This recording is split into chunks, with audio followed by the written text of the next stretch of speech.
welcome everyone. Tonight we hope to take you on a wonderful journey with us to Afghanistan and back. My name is Douglas Mackey, and I'm joined tonight by... I'm Jody Mackey. And Larry Kerschner. We're going to be connected with all of you. And we want to help you connect with these kids in Afghanistan and the culture there. So take a moment, feel your breath, and I'll feel mine. And I think I know all of you. I'm really grateful that you're here. You may not know all of you, but know that we're one community together here. And that we're here because we have a larger sense of community than the lines on a map. And so I hope at the end that you feel connected to these beautiful people in Afghanistan too. The Afghan Youth Peace Volunteers and the others that we met. So we'll start the introductions.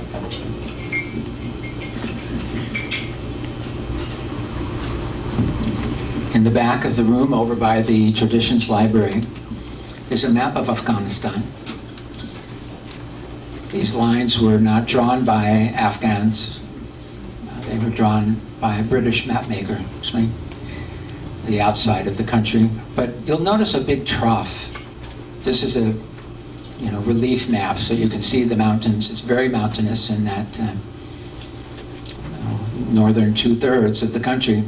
And that trough is one of this Silk Road, one of the largest portions of the Silk Road through this part of the world.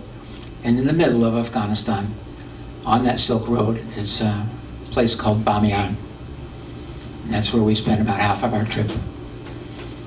We invite you to stay afterwards. This will probably be a couple of hours where we have some special guests that are planning to join us around 8:30 or so. If the computer connection is functioning, we'll be able to have some company from Afghanistan answer some of your questions. We ask that you hold your questions if you can until then, unless it's something that's just burning. We're talking, for instance, about NGOs. What is an NGO? Non-governmental organization. Otherwise, we'll be happy to answer your questions and have a conversation at the end of the program. That will include Hakeem. 2 years ago, several of you here joined Jody and me and the Afghan Youth Peace Volunteers in a vigil that took place out on Percival Landing.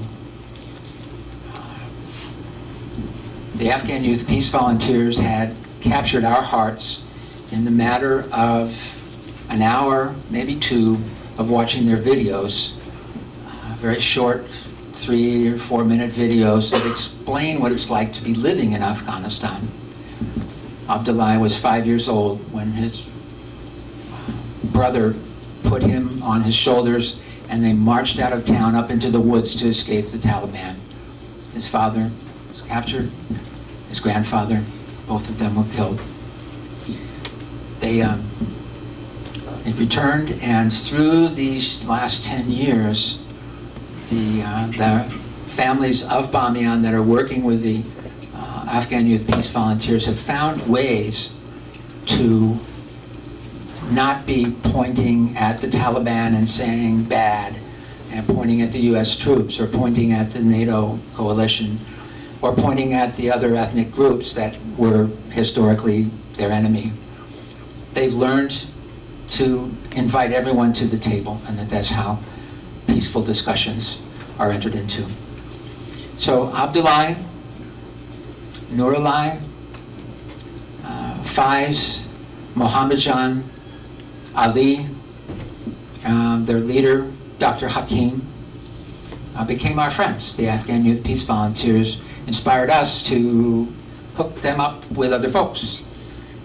We were looking for a way of having their peers join us, and I wondered who to go to, and Jody said, well, talk to the Coreys. And so I spoke with Greg and Cindy, and they suggested that Rachel's teacher, Matt Grant, who is now the principal at the local school, would be able maybe to help us out. And so when 60 students gathered in the library at Olympia High School and heard Abdullah's voice in Dari, something changed in the room. The resonance of his voice from Afghanistan gave space for each of these students to look inside. And it was a visceral experience for us. And Dennis came over to me a few minutes after that and said, all the adults have to do is get out of the way.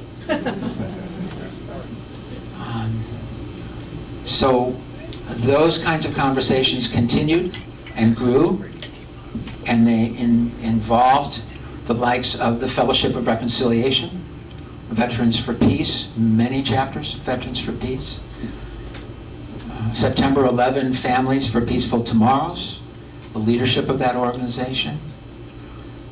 Voices for Creative Nonviolence has taken a particular interest in becoming close with the Afghan Youth Peace Volunteers, and Kathy Kelly, who many of you know about, has visited 4 times, and there have been 6 delegations from Voices that have gone over to Afghanistan. And it's taken all of those connections to build to the over 2,000 people who know the Afghan Youth Peace Volunteers now. And it's taken even some, Rachel is a big reason that this has grown. And Noam Chomsky is. Noam Chomsky is speaking with them. Some of you have heard of Amy Goodman. Others have had a chance to speak with the Afghan Youth Peace Volunteers. Now, it wasn't just enough to know these wonderful, wonderful folks for us to pick up and go over to Afghanistan. When we heard Kathy on one of the phone calls, we remembered that she had shared with us that Abdullah's mother had a wish list of things. And second on her wish list was clean water. And I'd spoken with Jody on a number of occasions, and it would be wonderful to go over and visit. They've invited us to come. In fact, they have invited everyone to come to Afghanistan for the International Day of Peace, September 21st. And they've been extending this invitation for several years. It was their invitation to come and visit them that was the first thing on the internet that I saw when I went to their website. And so when Kathy shared the story about Abdullah's mother expressing the need for clean water, and I mentioned this to Larry Kerschner, a friend of mine, who was over to read poetry on one of these global days of listening, which essentially has been established by the Afghan Youth Peace Volunteers. And, it's not our idea. We're helping with it, and it's an honor to do that. But when I asked Larry about going over to Afghanistan, he said, yeah, let me think about that. Larry? When Doug talked about it, I said that I didn't want to be what I call a politico tourist. I wanted to do something useful. And in the summer of 2000, I went to Iraq with Kathy Kelly and Voices in the Wilderness. And the biggest issue in Iraq at that time was the fact that 5,000 children under the age of 5 were dying every month because of dirty water that was specifically and intentionally caused by the United States. When we were in a hospital in Basra, the doctor in the hospital warned us not to drink out of the drinking fountains in the hospital because it would make us sick. There were children dying from diseases that would have been easily cured. So water became an issue for me. And then I found out about Afghanistan, and the figures vary, and it's hard to know exactly what the truth is, but well over 3/4 of the households in Afghanistan do not have clean water. The leading cause of death of children in Afghanistan is diseases that are a result of dirty water. I read one of the UN statistics said that in Bamyan province, only 8% of the households have clean water. So it was an issue, and just about the same time, I heard about Friendly Waters for the World. They were doing a training session here in Olympia on how to produce biosand water filters, which is a low-tech, inexpensive water filtering system that is relatively easy to make, has no maintenance particularly, no parts to break, is good for 30 or 40 years with minimal attention.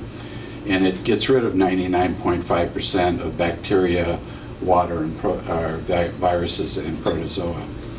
We have a small model of the system back there on the table. So Doug had previously taken the training on how to make these water filters, so I did. And we decided we would go and meet these wonderful kids that we met on the internet, and at the same time do something useful rather than just go and be tourists. So we land in Kabul and go on the most insane roads I've ever been on. Kabul used to be the Paris of the Middle East until 20 years ago. After the Soviets left, they hadn't bombed Kabul. There was a civil war among the warlords, and 98% of Kabul, we heard, was bombed. And so everything that's there has been repaired and built up from there. There's rubble everywhere.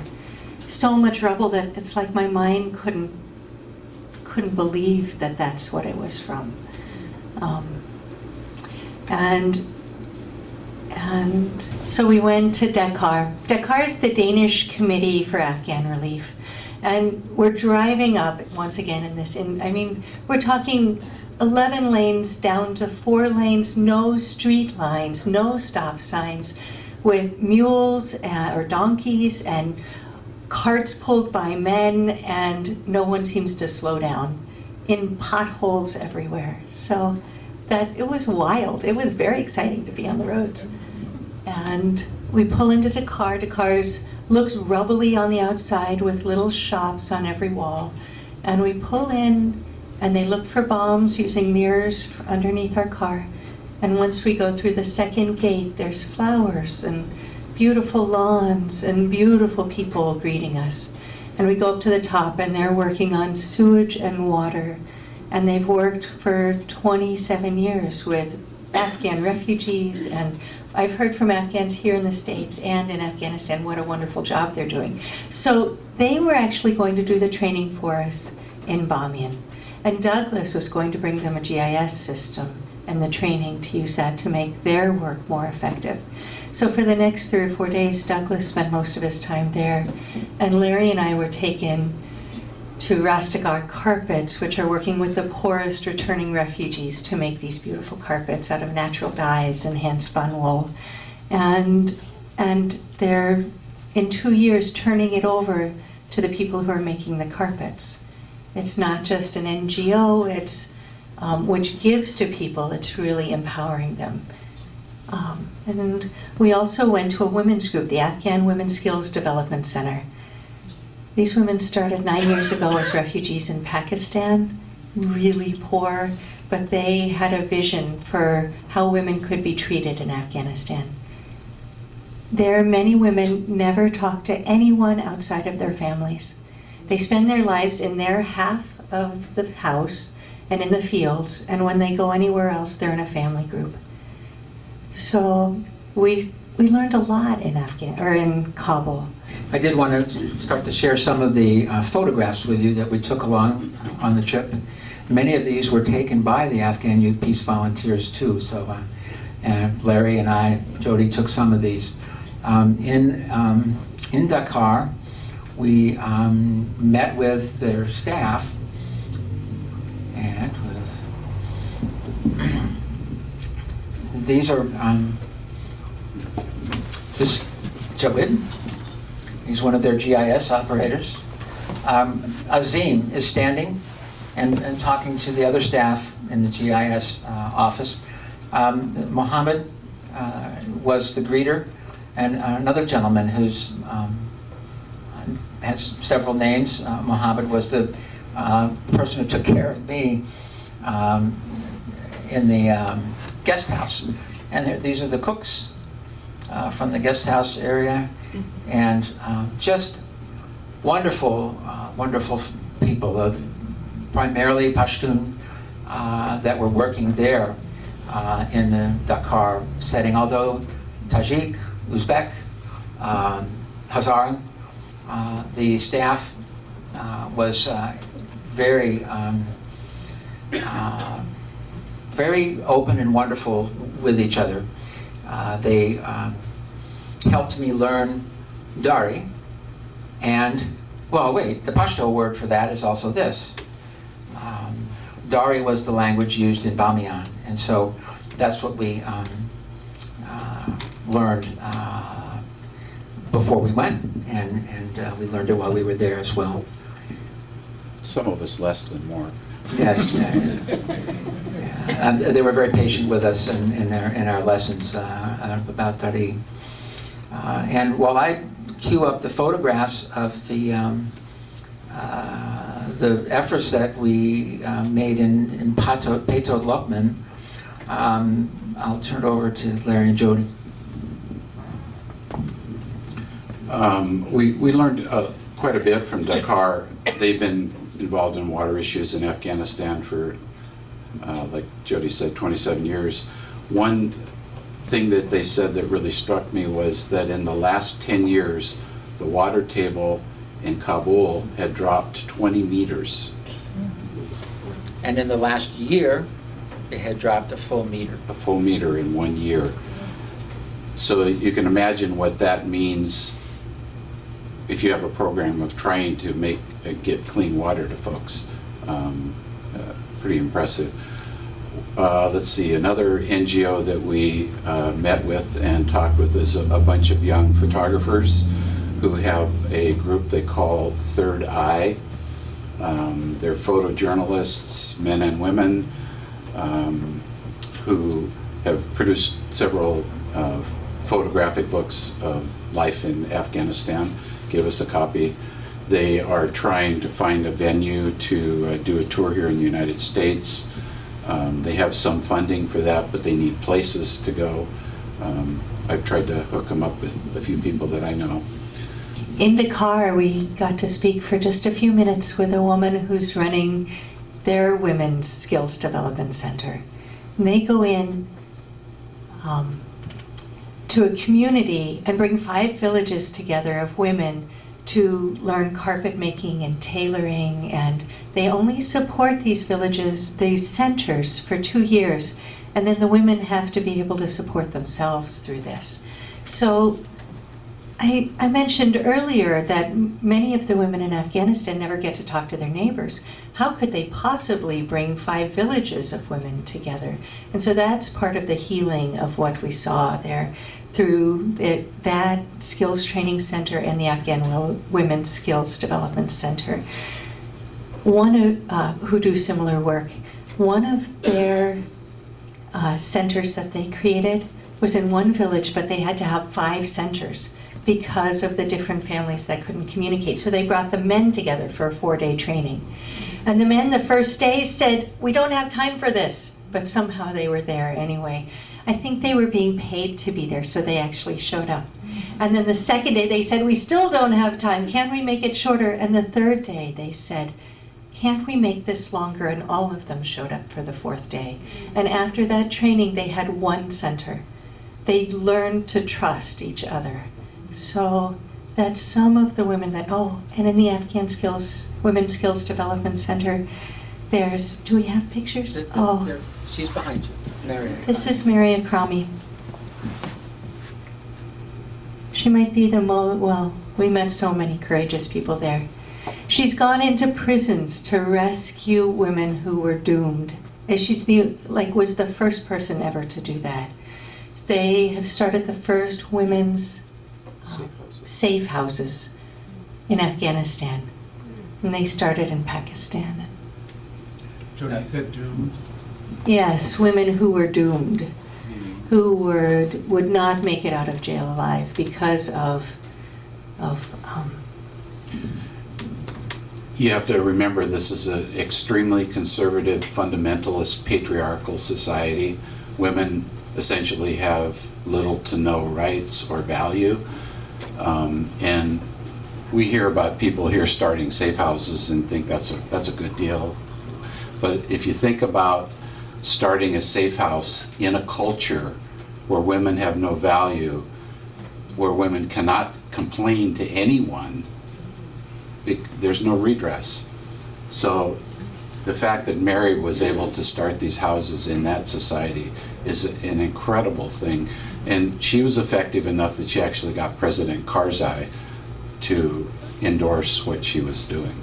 I mean, it sounds like a simple thing, but in this setting, it's an incredible accomplishment. Can you talk about Bud? Bud. Yeah. One of the customs in Afghanistan is called Bud. Bud, B-U-D. And say there's an accident and someone is killed, a man is killed. It actually wouldn't matter very much if it was a woman, but a man is killed.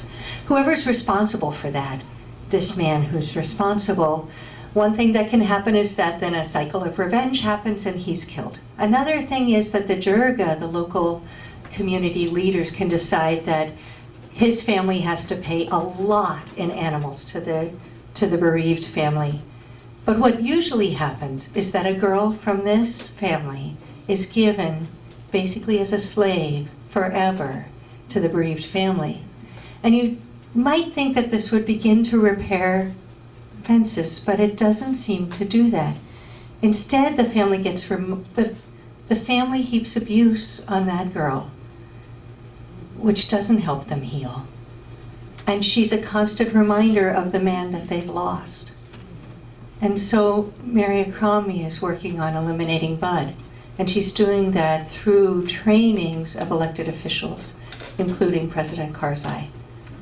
So one of the things we heard is that every family in Paytal Lakman, they're internally displaced peoples, they used to be refugees, this is the land that was given to them, and all of them have intestinal issues. And so this is where we got to bring this training. And there, Abdullah was helping Douglas up the steep cliff. And that was Larry, sea level lungs trying to acclimate to 10,000 feet. You will continue to see photographs in the background of the training that Shir Habib had started for us. And the slide will come up with a single individual looking very proud and looking right at the camera. You'll know that this is the leader of Paytal Lakman when you see that, and you can go ooh, and we'll confirm that that's him. The Dakar organization was willing to send a translator and a trainer who spoke Dari to Bamiyan with us. They had not done a lot of work in Bamiyan province. Dakar had not. And so we made arrangements for Shir Habib to go and be there on Monday to start the training, because we would be coming in on Sunday on a flight donated by the United Nations. So we thought. The United Nations policy had changed just a few weeks before our applications for this use of their UN HAS, their humanitarian air service, was unable to take us on the complimentary tickets. And through your generous donations, we were able to have enough to purchase tickets, but we had to wait a couple days to make the flight into Bamiyan. Driving on the roads was not an option.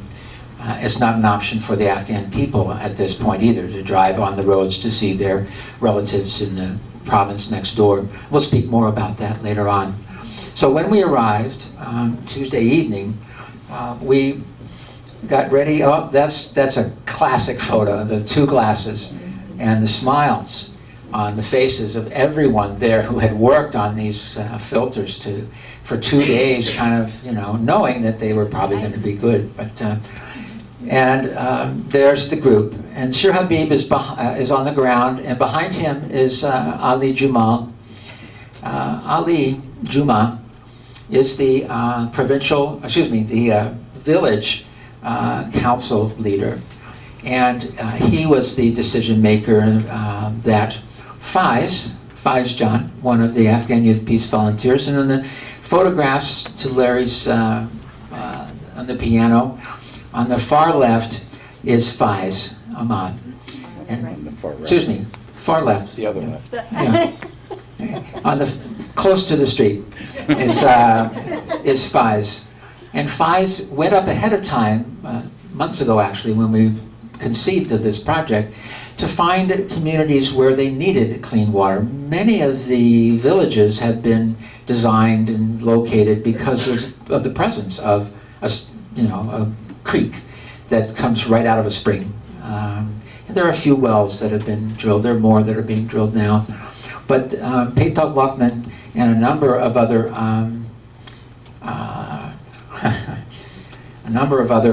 communities near Bamiyan Center only have dirty water from the stream that's adjacent to this cliff, as you saw. So they have to walk up, it's probably a quarter mile from the bottom to the top. Seems a lot longer than that.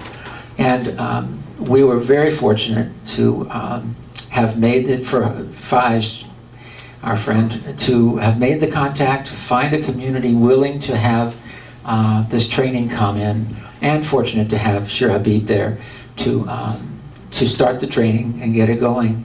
We were a little concerned when we got a call from Hakim. If he's not really sure he wants to stay in the hotel that he's supposed to stay in, and so we didn't really know how wonderful Shir Habib was till we got there and saw him elbow to elbow with the Afghan people. That he was on the road traveling and needed to be in a place that offered some of the not just comforts, but some of the utilities that another hotel could offer him. So maybe other thoughts about the work with Paytog Lockman. We have a lot we can share with you about the clean water needs. I'm going to let Larry describe the contract that we developed, and I'm going to actually pull out the original contract, and we'll share that with you as long as we get that back. We had originally hoped to maybe build a dozen or so filters while we were there, but it turned out that our timing, we were there in the midst of harvest time, the wheat and potato harvest. So they did the training. It was 4 days of training. They were able to make a couple of filters during that time. But we had the two molds that we were intending to leave. And when that idea got around the community there, then the questions began: who's going to own it? Who's going to have access to it? Who's going to control it? And so that was, even before anything occurred, it was going to start to cause friction. So with Hakim and Nurulai's help translating, we had a long discussion with the village leaders and came up with the idea of giving the two molds to the province, the people of the province of Bamiyan, in the care of the village council of Paytog Lockman, and they could do any of several things. What we hoped they would be able to do would be to find individuals who wanted to create a business making these filters low cost, make them available, and just rent the molds from the village. That way the village as a whole would gain some income. People would have access to the filters. Somebody would be able to make a living. Unemployment is 60% in Afghanistan. It would also help engender some self-reliance among the people. One of the problems with Afghanistan and most third world places where there are a lot of NGOs is the people with good intentions come in, lots of money for various projects, and it has changed the cultures of these places so they become reliant on the projects rather than figuring out for themselves how to solve the issues. So we hoped in a small way to be able to start turning that around. by creating this situation. So we came up with this contract, which we thought would be hopefully be a model for other situations like this. Toward the end of our stay in Bamiyan, we were able to meet with the provincial health minister, chief physician in charge of working with the community people. And he was listening to the description of this contract and this arrangement with the community with this interesting kind of look on his face. You really are trying that here, aren't you? And he disclosed to Hakim, and he kind of looked at us surprised that, wow, I mean, he kind of likes this idea of community ownership, and they didn't know each other yet. Hakim is very aware of the this political structures in Afghanistan, and sometimes even the health ministry can have political issues within it. And so he was delighted. Hakim is a medical physician himself, he's a medical doctor. And you could see the excitement as Hakim was talking more and more with this health minister for Bamiyan province. So you can see the involvement of the villagers of Petol Lokman and their questions and answers. The gentleman on crutches that you see on the left is Nazaroz. And Nazaroz is using crutches because he has 2 prostheses. And there were many people we saw on crutches here and there. This was because of a landmine that he had stepped on. Nazaroz had been a policeman, and he'd been a policeman, and he was patrolling around basically an old city that's called the City of Screams or City of Noise. It has a long story relating back to Genghis Khan, but there were a lot of landmines placed there by the Russians, and he had stepped on a landmine while he was doing his job and lost both of his legs. So there are more landmines in Afghanistan than any other country in the world. They aren't as dense as in Laos because Laos is so small. But so 1.5 million people in Afghanistan are amputees. Out of how many million? 23 million. In Afghanistan? Yeah. 28. Yeah, 8 million. 30. So we kind of jumped from Kabul to Bamiyan. And we didn't tell you about getting there. We needed to take the flights once again because the roads are so dangerous. Why are the roads so dangerous? Our military pays for safe passage, and they aren't paying Mary Akrami and the Afghan Youth Peace Volunteers. They're paying the worst of Afghan society for safety. They're paying the warlords and the talibs for safety. But for those people to keep getting that money, the roads have to be really dangerous. So they make them really dangerous for the ordinary people of Afghanistan. Last spring, there was a woman who went on a delegation, and she'd been in Iraq, and she'd been captured in Iraq, but she had been ransomed. And so she did research into the differences between Iraq and Afghanistan and being captured. The difference is, in Iraq, you have a chance of getting out. So last July, we were talking to the boys through Skype, the Afghan Youth Peace Volunteers, and they were reeling. They were reeling because there had been a kidnapping in front of them 2 days before, and that man had been delivered to the police and he wasn't alive anymore. And it was difficult. So it was just a couple of cars in front of where the boys were traveling. They knew it could have easily been them too. Well, we didn't know the whole story till we show up in Bamiyan. Laura Bush had been there many years ago, and she promised to pave the main road, and all this money flooded in, and all this money disappeared.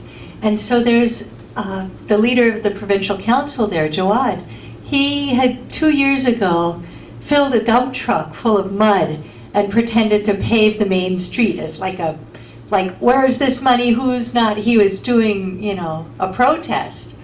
And so many of the regular people really supported him. Well, it was Jawad who was on the road in front of them and who got disappeared. And the boys knew that no one would do any research into that. No, there would never be any charges. In fact, 2 years ago, President Karzai came to a meeting. They were going to talk about restorative justice. And instead, he ended up passing a complete amnesty law for all past and future war crimes. The US said, we're a little concerned. And that was all the response that there was. So when this happens, nothing happens, except that the people are a little more afraid and don't take the roads. So a couple of days before we, 2 days before we got into the country, or before we flew? 2 days before we were going to go. 2 days before we went to Bamiyan, 2 German aid workers were disappeared that way. So the thing is that the only people who can take flights are those associated with NGOs. If we hadn't been associated with Dakar, we could not have taken a flight. Ordinary Afghans can never take those flights. And so luckily we were associated with Dakar, but everybody who could take a flight was taking it then. They weren't taking the road. So we actually missed the first day of the training. We didn't get there on Sunday. We flew in on this beautiful day, and you fly into this long valley, and Hakeem is pointing to the different branches off of the valley. Oh, that's where Abdullah lives. And over here, that's where Faiz lives. And that's where, I mean, they walk hours and hours to reach each other's homes. This tight community that we walked into, the Afghan Youth Peace Volunteers. And then you start to fly into Bamiyan Center, and there's this cliff wall pockmarked with these caves. And then you see where the Buddhists were, the tallest standing Buddhists in the world that the Taliban destroyed 10 years ago. Well, they were carved into a cliff. So they took them out, and there's still these Buddha-shaped holes where the Buddhists were. It's kind of like they're still there. And there's still all the structure that was around them. So while we were there, we climbed up and through and gathered feathers. And so we fly into Bamiyan, and Hakeem's sitting behind me, and as we're landing, he reaches through the seats with his voice to my heart, and he says, "Jody, I'm home."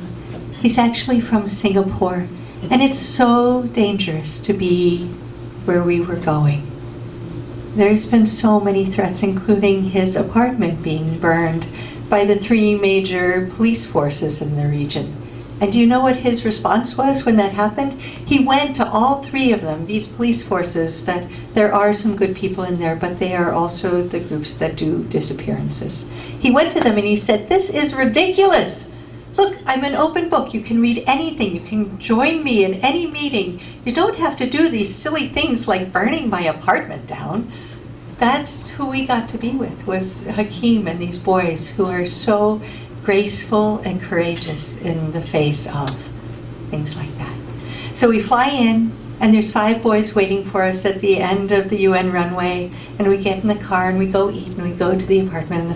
And after that, or not the apartment, the little room, the $10 a night hotel, and then we go to the Peace Park. The Afghan Youth Peace Volunteers have created a peace park in Bamiyan, and it's a block long.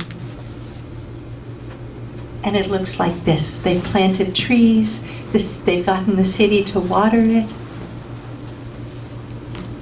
When I was feeling down, I would go there and pull weeds. There were students who were sitting, male students. I didn't see any women students there. Studying and chatting, and there was a volleyball game happening on the end of it. Volleyball is popular there. This was our first night.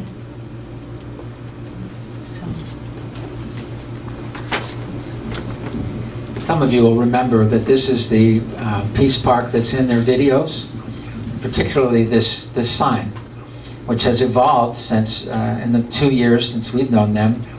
The saying, "Why not love?" and "Even a little of our love is stronger than the wars of the world." is written in their Arabic characters and Dari. And then the other side in English looks a little like this. That would be. He did an etching of it. Faiz, who actually did the rubbing of this with a little tiny pencil we found in one of the stores that was wondering what we meant. Charcoal, what that?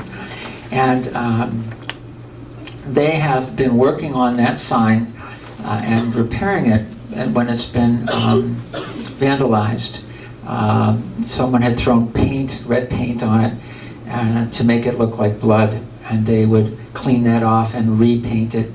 And then most recently, something's happened to the dove. And I'll let Jody tell the story because she's got that smile on her face again. So you can see the dove has a broken wing. Well, Douglas has a missing leg. So we heard on a talk one time, the boys said, "Oh, we'll wait till Douglas gets here. He'll fix it, or he'll tell us what to do about it." And they just got to see, Douglas got to talk about it. No, sort of tell him what you're saying.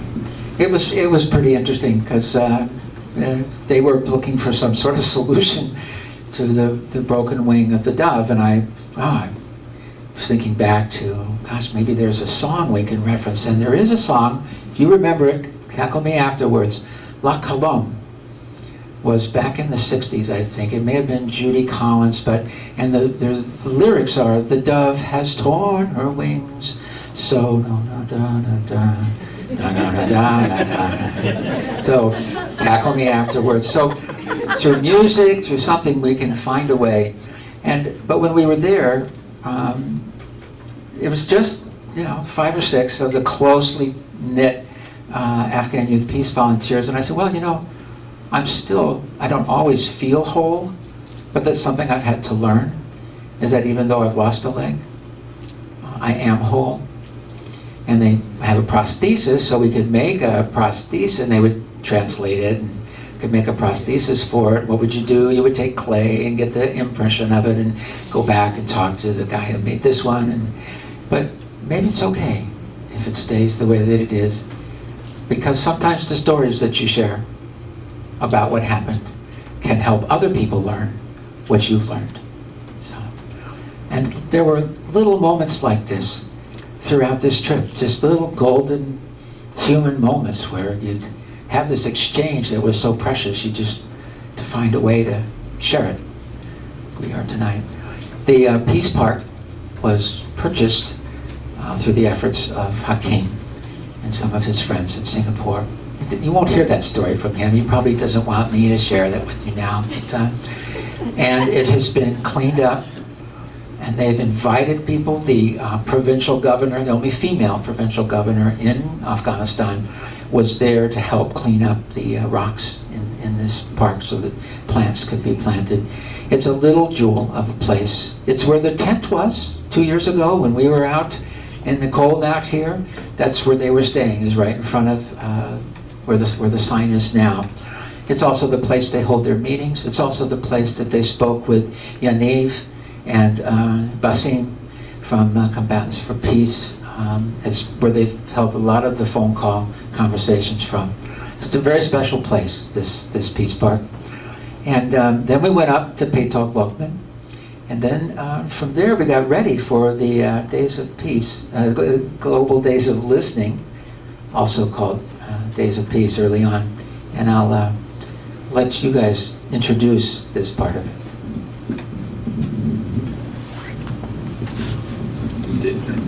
When you do the Global Days of Listening on this end, there's always some kind of technical problem. Dennis is amazing keeping things going. But when you're on the other end and you realize that this, on their side, it's all being done on a cell phone at a place where there's only 4 hours of power a day, you'll see some pictures where part of the time we were doing this by candlelight. And to be in this situation and talk with Noam Chomsky for half an hour, it was beyond surreal. And I think we'll probably see one of the short videos we wanted to show you, where it shows how the boys work, their process. Someone asked them a question on the Global Days, and Hakeem translated it to the boys. Then they had a discussion. There was questions among them defining what their answer was, and then Hakeem translated it back.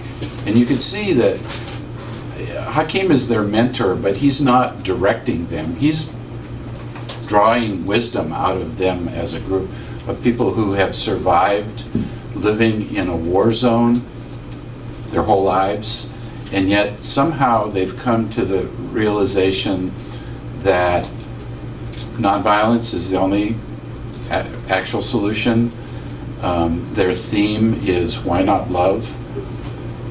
And somehow, I mean, they've learned to love their enemies, basically. And you know, it's amazing to see this process go on among these kids who are just full of this incredible wisdom. So this is one of the short videos. It really was remarkable to see the folks huddled around this phone. And I think before we show this, I'd like to read a very short part of a poem from David Smith Ferry, who's one of the co-coordinators of Voices for Creative Nonviolence. He describes in the first two stanzas the scene from the hotel where we stayed. And we'll need to find out whose room it was. It was I probably... think it was mine because I had the broken window. Okay, yes, that's Oh, right. did you Yes. do? Okay. Yeah, he might have been closer to me. So this is a bit of a hint of what it's like. In Bamiyan City, in plain view of mountains, in a small room on the second floor of the Zuhak Hotel, above the bazaar, above the noise, above a steady flow of donkeys and bicycles and NGO trucks, smoke and smell of roasting kebabs, climbing in through the hole in a window, 4 Afghan youth huddle around a single cell phone. They lean over each other, and out of their bodies they build a tent, a place apart. Within it, they open a flap and welcome Anis at the Rachel Corrie Center in Gaza. And through a Skype connection initiated in the US, his voice enters the room. Our house has been bombed 4 times, Anis says. We have often slept wearing our shoes. 14-year-old Abdullah responds, Anis, the situation here in Bamiyan is better than in Gaza. Bamiyan is more secure than other Afghan provinces. Kandahar would be similar to Gaza. All occupations, Anis says, are the same. I understand, Abdullah responds. My family ran from the Taliban. My father was captured and killed by the Taliban. Like a fire built from wet twigs, the smoldering connection with Gaza smokes and sputters and fails repeatedly. One after another, the Afghan boys lean over and speak into the small phone, blowing on the coals, repeating their messages again and again until they get through.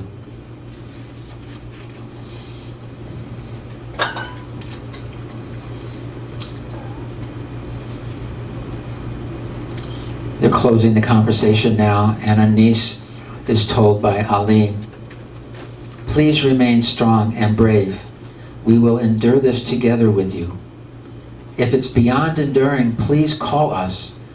Life will pass, but if it's beyond enduring, call us. We will always be with you, Abdullah adds. Please call. Never lose hope. We share our pain. We share your pain, says Golamai. Please don't give up. And Zekrullah closes the conversation with, "Please take care of yourself, Anis." So these conversations are, it's, you know, on this side of it, it's, as Larry mentioned, we're, you know, with computers, and we're able to line up the Skype calls and use a database to see who's going to be next, and Cindy or Craig or people here and Traditions, Bernie, and many of you have been part of these conversations. And you imagine a cell phone on the other end. I mean, that was how we spoke to them from the high school, was cell phone to cell phone. But you really don't get the feel for it until you're there and you see the magic of this little tiny fuzzy sounding cell phone. You can barely make out what people are saying. Not only is Hakeem an excellent interpreter, but he's got great hearing, because we couldn't understand the English that he was able to understand. So at the beginning of each Global Day, there's some sort of thematic thought or direction that we're going with, that the Youth Peace Volunteers have asked us to promote. And here's Hakeem's opening words. Before they can negotiate. Yeah, To us, it sounds as if this is civilian torture method, isn't it? You basic solution by killing. The U.S. ambassador recently, Ryan Crocker, had said that the Taliban needs to feel more pain before they can negotiate. To us, it sounds as if this is civilian torture method, isn't it? You basically torture people or kill people as much as you can till they're willing to talk. It doesn't make sense at all, but this is how the world seems to be operating now, and certainly in Afghanistan, that certain culture of resolving problems through violence and through a military way has been tried again and again and again over decades, and it has not worked. People are tired of this method and want an end to the war. The international community, in order to express genuine solidarity, needs to put other non-military and non-violent options on the table. And sad to say, we do not have either an Afghan leadership, a strong, united Afghan leadership, or a strong, united Afghan population to be able to put that on the international table. And we certainly do not have the global international political leadership to explore that. That leaves us with few options except to be encouraged by what is happening across the Middle East, and through the peace groups that are multiple peace groups that we see across the States and in Europe and in Australia that have been in contact with us, to come together and speak together with one voice, to put those non-violent and peaceful options on the table, to provide the leadership that governments are not providing, a leadership that people desperately need. That will involve many, many years, and it will involve multiple disciplines, many civilian approaches, conversations that need to take place before we can get there, but we should start and realize that the options that we have explored so far are not working. They have such a long-range plan. Here we are talking about 11-year-olds, 15-year-olds. We haven't told you how hard their lives are. You know, they wear all used clothes that Hakeem usually brings from Kabul. They probably won't have really enough food, or definitely not enough heat to make it through the winter. You know, these are their lives. Right now, potatoes are being sold for, they grow potatoes. They get $1 for about 15 pounds. And so here he is with these boys who've lived through so much. Faiz, we'll go back to Faiz. He's Tajik and Pashtun, and he saw his brother killed when he was 7 years old in front of him. And then most of the other boys are Hazara. See, it's a Hazara region, and they look more like they're from Mongolia. And so they're distinctive in Afghanistan. There were red-headed people, the people who looked like me, except usually with more olive skin, and blonde babies. There's such a variety in Afghanistan. But the Tajik and the Hazara, traditionally, while they live in a similar region, haven't been friends. And 20 years ago, when the Civil War started, there was a battle between the two. There's more Hazara, but the Tajiks were the ones who were armed. And so the Hazara boys, like Abdullah and Ali, how could they have Faiz in their midst, or Muhammad Jan? And so that's part of the healing. It started right there in this group. They're brothers now. They will do everything they can for their brothers. Yes. So how many kids are you talking about? Well, there's actually just 14 in the group right now. There have been more, and some of them have fallen out because they've chosen other paths. Like one man who was part of the group, he's become a police officer, and he cheated on his entrance exams. And so they just kind of don't have, they're like in integrity in everything they do. So he kind of took himself out of the Afghan Youth Peace Volunteers.